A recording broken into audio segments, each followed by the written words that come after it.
Mana doma bija šāda, ka uz vienu dienu kāda Cēras kafejnīca un pārti Baltijā kafejnīcā, kur būs dzēries, pasaka, proza, vienalga kāda lasījuma, baltais vārds.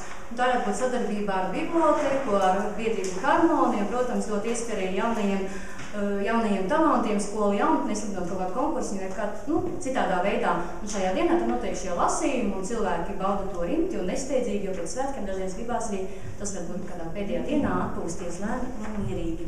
Lūk, un pēc tam būtu arī varbūt tā pēctecība, varētu to visu kopā šos te jaunos darbus arī apkopot, varbūt kaut kā mēģināt izdot vai kaut ko publicēt.